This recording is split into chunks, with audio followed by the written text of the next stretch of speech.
エレン、もうすぐみんなが会いに来るよ。嬉しいでしょ。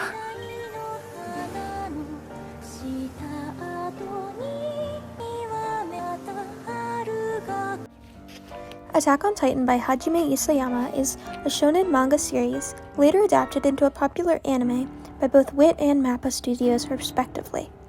It tells a complex story of horror, war, love, freedom and lack thereof, and heartbreak. Throughout this video, I'm going to be tackling what sets Attack on Titan apart from other stories of the same genre and why it is so hard for people, and I mean a lot of people, to move on from the series and transition into a new show. Why do so many people feel this sense of emptiness after completing the series? How does this emptiness reflect key themes of the story? Well, that's what you're here to find out.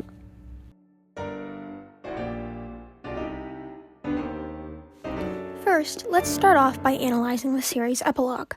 Mikasa is seen underneath the tree where she and Eren shared lots of childhood memories. This is the same tree that begins the series in the opening scene, creating a sense of nostalgia for viewers. They reflect on how the series has evolved throughout the 4 seasons and how drastically the characters have changed. The reflection to the opening scene is vitally different, however, because Mikasa is now alone under the tree with only Eren's grave. Even though all of the other main characters of the story are shown to be living fulfilling lives, Mikasa is alone.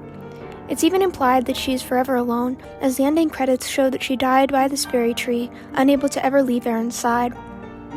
The scene can be reflected onto viewers in that without the presence of Eren, there's an emptiness that cannot be filled. I like to think that Attack on Titan is Mikasa's story, with Eren as the protagonist and Armin as the narrator. Mikasa's dedication and grief is projected onto viewers via the epilogue, allowing them to empathize with her loss and connect with her deeply. Her dedication to Eren is reflected well throughout this quote. She will never forget him, always love him, no matter how much of a monster he becomes.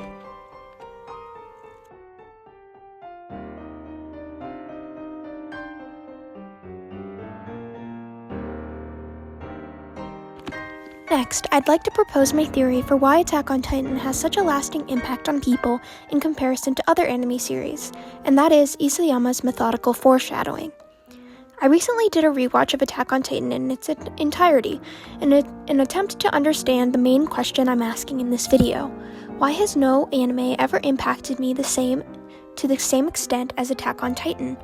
In my rewatch, I found it quite obvious, and it's something that many people naturally gloss over in a first watch-through, leaving them wondering the same question as me. But this has to do with Isayama's near-perfect use of foreshadowing throughout his story. Every single scene serves a purpose to the main ideas of the story. For example, when Eren talks to Reiner and Berthold in the early episodes of the first season, it seems he is simply connecting with his fellow cadets who share a similar experience to his own. He is asked why he is so passionate about fighting Titans, and if he thinks he can truly beat them.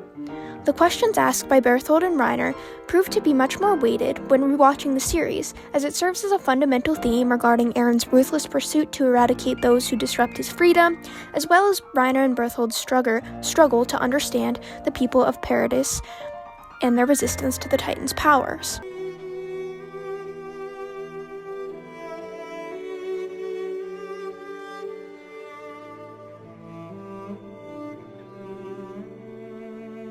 Belt の調整から見直してみろ。明日はうまくいく。お前ならやれるはずだ。エレン・イェーガーだったっけ？ああ、ありがとうよ。ライナー・ブラウンだよな。Adding to my previous point of Eren's ruthless determination, another appalling discovery I found during my rewatch was the evidence of Eren's malice early on in the series that many viewers brush over when they think he is a moral person. いっぱい殺してやる。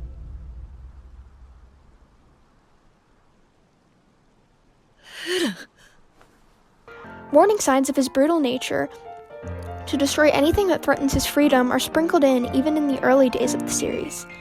These are just a few examples, and if you're not convinced yet, I suggest looking at this article entitled, Attack on Titan, Hajime Isayama will always be the god of foreshadowing, and Eren was just too dense to realize it.